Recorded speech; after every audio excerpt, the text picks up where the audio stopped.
Cornel West is one of this decade's most interesting voices. His writings have covered everything from the black church to Marxist theory to jazz music. He's recently collected a wide range of his pieces in a new book called The Cornel West Reader. You'll also be hearing from him because he is a kind of friend, very much a friend, and also an unofficial advisor to presidential candidate Senator Bill Bradley. I am pleased to have my friend Cornel West back at this table. Welcome. Always a pleasure. Thank you, sir. We deeply appreciate you having me. Well, listen, now what causes a man to put together all of the stuff that he's written, and you have written a lot. You know, you started, and you had been a voice that we have seen in lots of places, to put it together in what is called a reader. Well, it's, of course, selections. Right. No, I know it's not it. It's not the sum total of what you have said. said. Certain slices. But the point is to do what? To show your intellectual growth, or? No, you want something that's accessible to large numbers of persons, and you want to give people a sense of the different voices that you're putting forward. Oftentimes you get pigeonholed in American culture. Right. You get pigeonholed in American intellectual life. And I simply wanted to provide an occasion, and actually I've got this wonderful editor, Brother Tim Bartlett, who put forward the idea, and it struck me as a good one. And I said, sure, let's see where it goes. All right, so here's my question. I mean, how have you been pigeonholed? Because they view you, there's a perception of you as what? Perception as either just race man, or just Christian, or just pragmatist, or just radical Democrat, or just black man. And I'm all of those things, and a lover of John Coltrane. Well, so I know the about question that, becomes, yes. Are you able to lay bare some of the various dimensions and aspects of who you are as a human being, as well as the various labels that people will deploy? All right, listen to this. This is the dedication, I think. Is this the dedication of this book? Mm-hmm. Yeah, this is the dedication. Well, you can read Chekhov. Oh, my God. All right, here's what I'm getting to. To the memory and legacy of my modern artistic soulmates. Begins with Coltrane, and then goes through Kafka and through Tennessee Williams and Sarah Vaughan and Toni Morrison, and then it says, and above all, Anton Chekhov. Yes, indeed. Why above all Chekhov? Well, Chekhov for me is the greatest artist of late modernity. That he's not only at the formal level able to democratize and decentralize caste and deformalize dialogue, so that the everyday, the quotidian, what was once perceived as the undramatic, becomes central. But most importantly, he's able to accent the ways in which we can sustain compassion and hope in the face of overwhelming disappointment and disenchantment. How do we do that? Through Chekhov's You do wisdom. it through the spiritual strength, like the three sisters who never get to Moscow. They hold on to each other for dear life. They dig deep in their souls, and they forward some sense of stamina and endurance and persistence, or what Curtis Mayfield said, keep keeping on. Keep on pushing. That's what he said. Chekhov is a blues man in that regard. Now, what is it that these artistic soulmates share? What's the common linkage there, you think, between a Coltrane and a Tennessee Williams and a Sarah Vaughan and a Toni Morrison and a Thomas Hardy and a They Chekhov? all are great poets of death, of compassion, and of struggle. That they understand very clearly when Plato said philosophy is a preparation for and a meditation on death, or when Montaigne says to philosophize to learn how to die, or when Seneca says he or she who learns how to die unlearn slavery. The connection between confronting death and wrestling with one's own freedom, trying to forge a courage to be, a courage to love, a courage to fight for justice. You find in Soyinka, in Morrison, it's certainly in Faulkner, it's certainly in Lorca. One can go on. You have called yourself and characterized yourself as a Chekhovian Christian. That's right. What's that? That's right. In addition to what you've already said. It's a Christian who is preoccupied with the underside of the human condition, the dark side of the human predicament. Another way of putting it is, it's a Christian who's wrestling with the Saturday between Good Friday and Easter. Most American Christians are post-resurrection Christians. That is to say, they're concerned with the winter.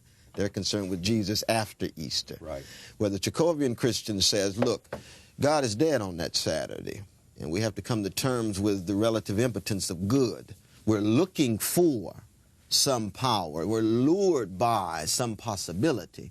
Right. But Good Friday was real. It was the death of God. And that Saturday after is real. It's almost like Beckett's Didi and Golgo, Waiting for Godot. We're Right. wrestling with that Saturday. A Jacobian Christian says, we are going to wrestle with the distress, the death, disease, despair on that Saturday, looking for possibility by means of our stepping out on nothing and landing on something. And that, for me, is really at the heart of the gospel. It's a very different interpretation than most of my fellow Christians.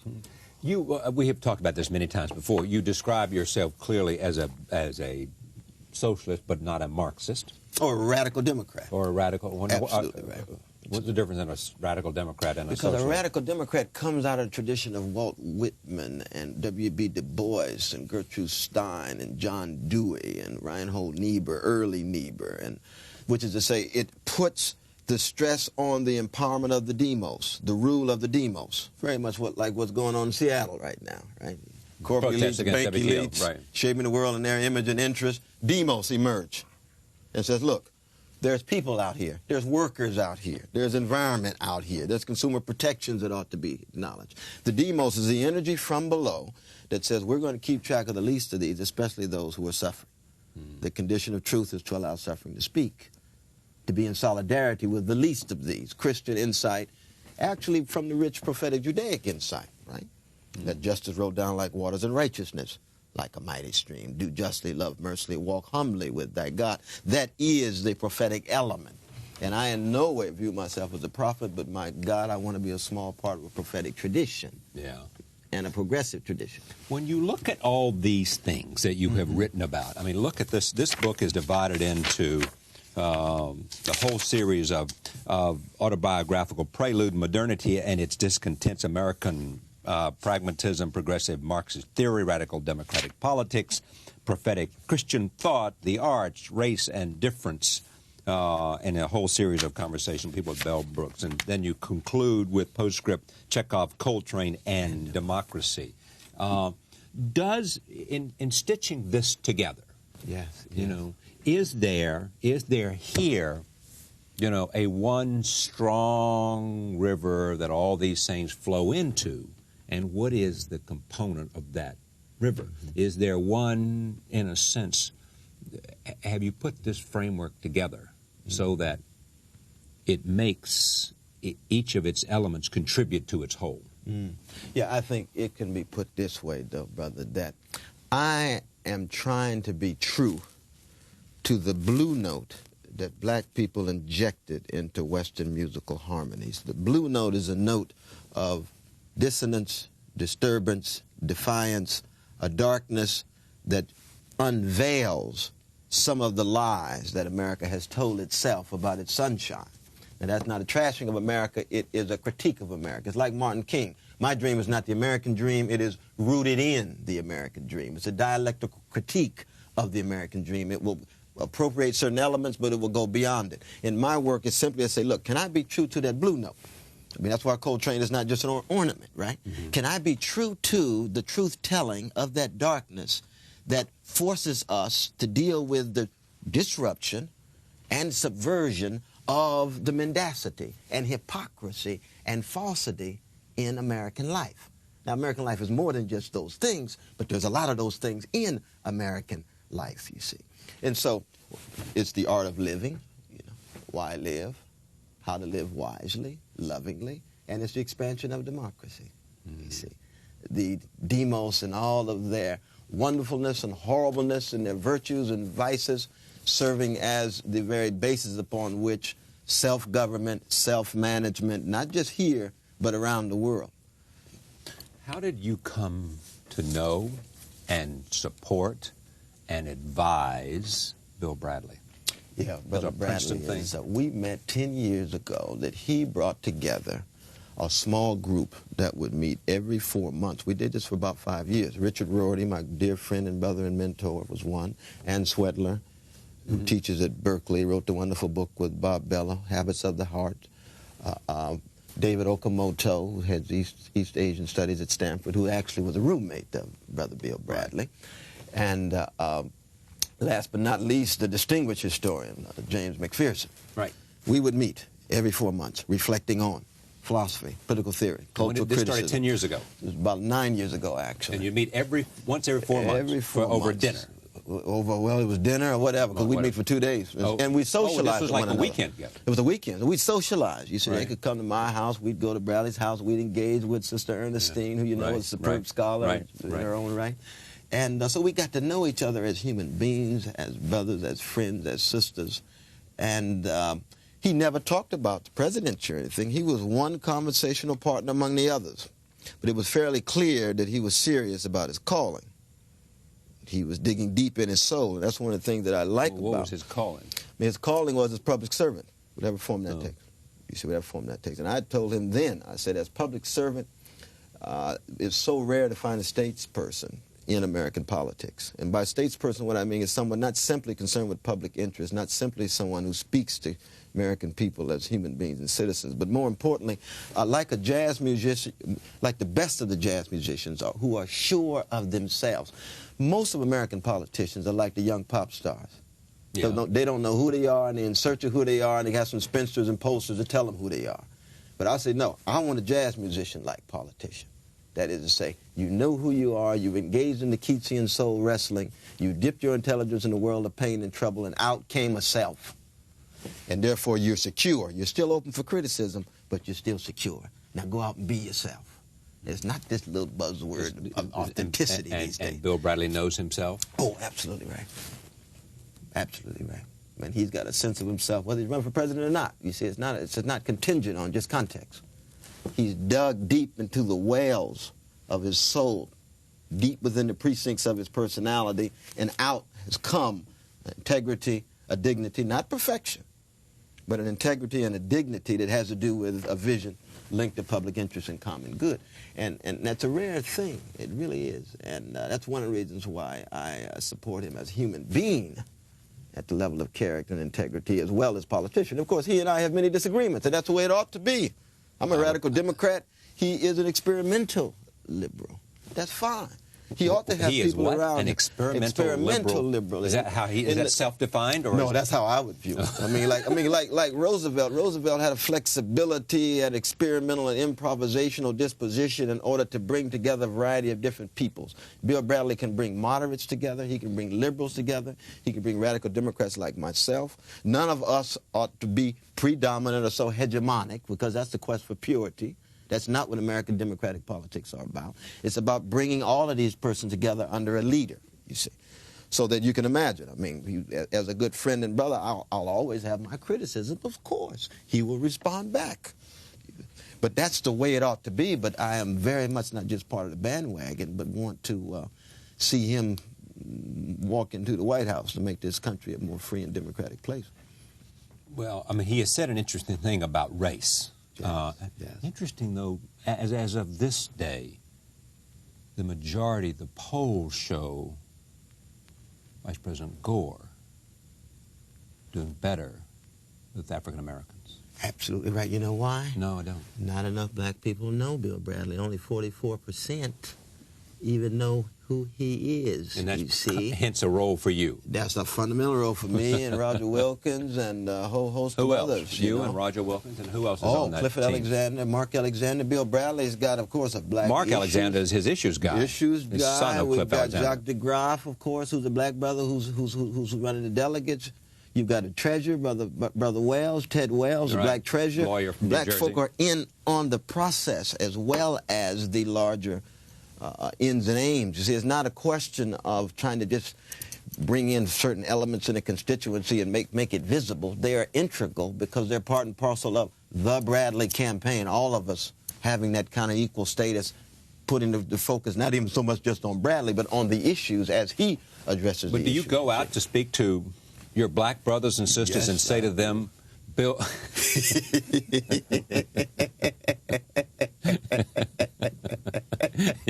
You do, don't you? Oh, indeed. But what I say, when I go out, what I say is, I know what you say. I'm looking at Brother Bill Bradley through the lens of that blue note. Is he the best candidate who puts the limelight on the social misery in our midst, on working people, on issues that ought to bring us together, the glue and cement that bring us together rather than what divides us? That's the lens. So it's not the kind of I mean, you got a lot of connection of different advisors who themselves aren't clear about the larger criteria that one appeals to evaluate a candidate. I believe that Al Gore is a very decent human being. I've met him many times. He's invited me to the mansion. He's a very decent vice presidential mansion? Oh, yes. Did you go? Of course I went. We had wonderful dialogues. Yeah. And his wife, Tipper, and his both daughters at Harvard. I've had a number in my classes and so on. Right. But the question is, who is the statesman who ought to be the next president? It's not who is the politician who is smart and clever. You don't think Gore is a statesman? Well, he might have the potential. I mean, I haven't seen it as yet, but I'm sure that Bradley is. Are you optimistic or are you pessimistic, A, about America, and B, forget the candidates, and B, about race and some coming to closure? Well, one, for me, the categories of pessimism and optimism are flip sides of the same coin, and I push it aside. For me, it's all about hope. Okay. Is there hope? It's all about hope. And we have some great seeds of hope. Now, on the other hand, no hope without despair, right? Goethe says, he who has never despaired has no need to have lived. He's absolutely right. We wrestle with despair all the time, but we have tremendous seeds of hope. Why? Because there are fellow citizens who are visionary, courageous, who do believe that the democratic project is worth fighting for, dying for, and in fact see it not simply just for America, but for the world. That is the best of the American democratic tradition, and there are millions of Americans who do believe this, many sometimes feeling a bit impotent and helpless at times, trade union movement, feminist movement, anti-homophobic movement, black freedom movement, but they're around, and I am hopeful in that regard, but I must say we're cutting against the grain, though, Charlie. You know, you got 3 billionaires in the world who have more net worth than the bottom 48 countries. We got 200 million individuals who are of more net worth than 41% of humankind, 2.6 billion people. That's the level of inequality we're dealing with.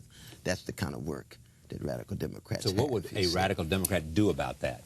Would he take from those billionaires? No, not at all. It must be democratic and constitutional. We're talking about investment in people, education, infrastructure, you see, health care, investment so that they can help themselves, but help themselves with dignity, help themselves with an integrity. But we in a situation now where what? Most of the investment goes into what? Material toys. For who? Those who can consume. Upper middle classes in Brazil, slice of bourgeoisies in Africa, they're the only ones who can even consume most of the goods. But they have basic social needs that are not being satisfied. Shelter, health care, food. You see what I mean? 200 million fellow human beings living in poverty. This very moment. We've got a long way to go, but I am full of hope. Well, not only that, you've also been full of I mean, you have been as strongly speaking to the question of race in America. You've also been authentic in terms of criticizing where you thought criticism was necessary and pointing out to the danger of nihilism. Absolutely right. Pointing out the danger of anti-Semitism. Absolutely pointing out any form of bigotry. The danger of any form against bigotry. Gay brothers, lesbian sisters, elderly, Jews, black people, red people, brown people. But that's just a matter of being both humanist and Christian in that regard. But I do believe also that there's a connection between the expansion of democracy and the minimizing of vicious legacies of white supremacy, male supremacy, homophobia, heterosexism, vast economic inequality, and environmental abuse. There is a connection between those two. That's what connects Louis Armstrong with Walt Whitman, with Gertrude Stein. You see that they all go hand in hand because they're all trying to understand the various dimensions of this most precious of ideals, the democratic ideal. The Cornel West Reader by Cornel West, who is the Alphonse what? You're the Alphonse Fletcher Jr. Fletcher Jr. University professor. But I mean, professor that's the important at Harvard thing University. Alphonse Fletcher Jr., University professor at Harvard University. And his books include The American Evasion of Philosophy, The Future of the Race with Henry Louis Gates Jr., and also Race Matters. Cornel West, thank you. Thank you so much. Pleasure. Always a blessing, my brother. Thank you. Definitely. Thank you for joining us. See you next time.